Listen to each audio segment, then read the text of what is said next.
Disney's The Lion King is a side-scrolling platformer based on the hit Disney movie developed by Westwood Studios. Yes, that Westwood Studios, and published by Virgin Interactive, the publisher behind a handful of other Disney licensed games, such as Pinocchio, The Jungle Book, and Aladdin on the Sega Genesis. It was the first game I ever purchased for my at the time brand new Super Nintendo Entertainment System, a game that holds immense nostalgia for me, but a game I cannot wholeheartedly recommend for everyone. I have a soft spot for the game, but it's a platformer with a very uneven difficulty level and some real design flaws. If you're expecting the same gameplay quality as Virgin's Aladdin, you'll be sorely disappointed, but if you're a fan of the film or just open to a fun but flawed 2D platformer, this might be the game for you. It starts. Aesthetically, The Lion King looks and sounds great. If you enjoyed the hand-drawn animation style of Aladdin, it's also present here, and all of the care and attention to detail from that game is evident. Cub Simba looks like he was ripped straight from the movie. The way he runs, pounces, falls, climbs, hell, just the way his tail wags when he stands still. And adult Simba, just as impressive. Swiping at cheetahs, roaring ferociously, making his way up ledges. He even looks over his shoulder if the player stands idle long enough. There's even small cutscenes peppered throughout the game's 10 levels, and all of them look gorgeous. Can't Wait to Be King is colorful and vibrant, while some of the later stages are dark and bleak. Westwood put a ton of effort in the game's visuals, and it shows in spades. I'd be as bold to call The Lion King one of the best looking third-party titles on the SNES.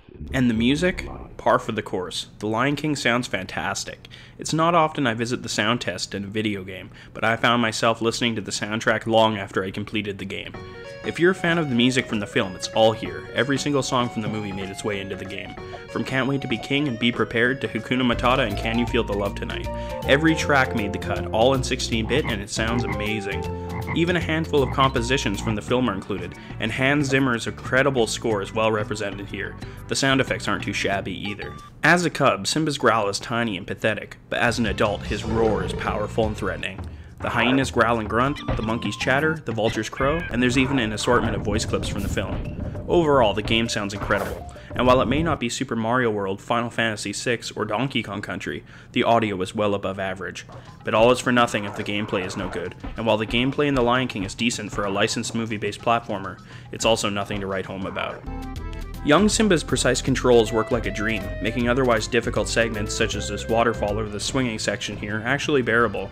Unfortunately, the same cannot be said for adult Simba. While the level layout remains essentially the same, Simba controls much differently. Instead of the light, precise running and jumping that his younger counterpart displays, adult Simba is a clunky, heavy, and just plain difficult burden to control. After being so used to how light and simple younger Simba was, I found it incredibly jarring to use adult Simba. It feels like the developers have added 200 pounds of weight to the character, which makes sense considering how much bigger he is, but makes it a lot harder to reach an overhead platform without getting a running start. Not to mention the combat. Besides jumping on an enemy and beating the ever-loving crap out of them, you can now swipe them with your all-powerful paw. Unfortunately, this mechanic is so overly simple, it makes the combat just plain boring. For instance, take a look at this section. Here's a seemingly magical portal that spawns cheetahs. Instead of implementing some sort of combo system, all the game wants me to do is stand in front of this arch and simply swipe my opponents. And since my attack animation is faster than theirs, I don't have to worry about taking damage. Hell, I don't even have to move. I just have to stand in the same spot and spam the attack button until they're all dead. It's incredibly unchallenging and incredibly lazy game design. And this leads into the biggest problem with The Lion King. It's horribly uneven difficulty. The first level is a joke. It's probably the easiest and shortest first level I've ever played. There's only around 5 enemies and the end boss only takes 2 hits. But hey, it's the first stage. I'm sure the difficulty will pick up. Yes it does. The second level, Can't Wait to Be King, is crazy. From jumping on these tilting giraffe heads and solving this confusing and poorly designed monkey tree puzzle, to swinging from these tiny hippo tails, and don't even get me started on this ostrich riding sequence. It starts out simple, jump over the baby rhinos and duck under the tree branches, but when the game asks you to double jump through the branches of these trees, let me just say, the amount of precision demanded in this short little sequence is absurd. If you get past this section in under 5 tries, I seriously applaud you. Once you're finished with that level, it's time to visit the elephant graveyard, and while this stage is no slouch, it's 10 times easier than the one that came before it. You may need to eat a bug or 2 to regain your health, but there's plenty of them scattered throughout the level. Just make sure not to pick up the black spiders. They actually drain health, which seriously makes no sense. Did they remember they were making a kids game? After that, we come to the Stampede, which just consists of you running toward the screen while avoiding rocks and wildebeests.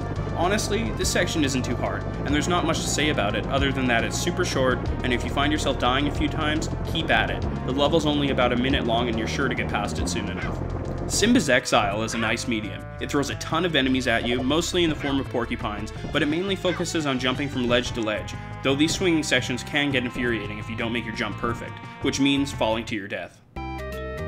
Next is Hakuna Matata, and what should be a fun and lighthearted romp through the jungle ends up being a hair-pulling, controller-throwing nightmare due to these jumping spiders.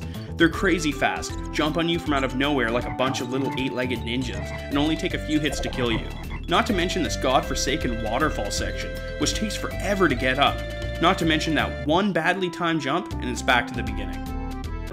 Then we come to the first real boss, this cranky-ass gorilla who throws coconuts at you, which you have to jump over to attack him. While this boss isn't that challenging or inventive, I appreciate the nod to Donkey Kong, and if anything, it's a diversion from that damn waterfall section. Once you're done with that, it's time to switch over to Adult Simba. This stage looks and sounds great, and while this level gives us a bit of downtime after the last insanely hard level, it's just too damn easy. Not to mention that damn cheetah portal, and what's with these monkeys? It looks like they're throwing some kind of fruit. No, dirt. No, wait, what's... It's shit! They're throwing shit at you! Oh Westwood, you cheeky bastards. Once you're finished with that stage, it's on to the single most difficult level in the entire game, the volcano. Yep, a volcano. The only stage not to take place in the movie. I'd understand a level set in the savannah or something, but a volcano? Seriously though, this stage is just cruel and unusual. First off, there's so little space to maneuver, and the level throws so many enemies at you, and while I expected the game to get harder, it just becomes too overwhelming here. Not to mention the bats. Oh my god, there's freaking bats. Remember having to dodge those Medusa heads in Castlevania? Yeah, this is just as bad. The only way to kill them is to jump and swipe, but since the bats are so small, you have to be right on target or they're gonna damage you. And when you finally get to the floating lava section, there'll be a ton of them. The only way to kill them is to jump and swipe, but if you jump and get hit by a bat, you'll jump back and fall into the lava. It's insanely brutally hard and suffers from the same problem the second level did. Way too hard considering the level that came. The next level, Simba's Return, is probably my least favorite if you can believe that. It involves Simba walking in and out of caves trying to find an exit. Unfortunately, when you enter a cave, you're forced to kill all of the hyenas inside, which isn't that big of a deal, except for that when you leave a cave and go back in, the enemies all respawn, and you can't leave until you've killed them all again. It makes the level quickly become monotonous. And another problem is that every single inch of this level looks exactly the same. Nothing is distinguishable. I'm okay with labyrinthine environments and games, but when they look as boring and are as badly designed as this level, I can't help but feel that the designers could have done better. I suggest looking up a walkthrough for this stage. The level can actually be beaten in less than a minute, and it'll save you a lot of headache and grief. And finally, Pride Rock. As soon as the level starts, you fight Scar, and the biggest problem here is that all you do is pounce on him and swipe him in the face. He's a total pushover. He hardly fights back, allowing you to spam the attack button, not unlike those cheetahs. This isn't your final confrontation with him though. Continue climbing up the platforms and you'll encounter some hyenas. Climb some more and it's back to fighting Scar. And honestly, he's still just as much of a wimp as he was the first time. More swiping and pouncing and then it's more climbing. I actually like this little section here with the thunder lighting the platforms on fire. It forces you to strategize your next jump, and actually offers a fair challenge. Finally making it to the top of Pride Rock, it's time for the final go-round with Scar. This time he means business, right? Wrong. He's just as easy as last time. Just spam the swipe attack and bitch slap him until he gets tired out. And wow, what's with the goofy facial expression? Regardless, it's time to toss him right off the edge, and that's it. No epic, rewarding, or even challenging climax, just an insultingly easy end boss that leaves you staring at the end credits, feeling dissatisfied and underwhelmed. The hot and cold difficulty shifts in The Lion King are ridiculous. What starts out easy, as most games do, immediately dives into one of the hardest Disney-based games I've ever played. Again becoming easy, and then ridiculously difficult, only to end with one of the breeziest final stages I've ever played in a Super Nintendo game. Now I know it sounds like I've been ripping this game apart, and I kind of have, but let's be fair. The first half of the game is quite a bit of fun, despite its difficulty shift in level 2.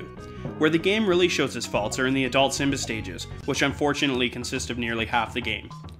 When I was a kid, I was never good enough to make it past the young Simba levels, and as an adult, having played through the game, I can honestly say, the last half of the game left me with a bad taste in my mouth.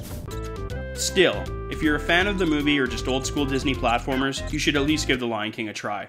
It's fairly cheap on eBay right now, going for about $10. Just remember to stock up on controllers beforehand. This is BTC, until next time. Everything the light touches is our kingdom.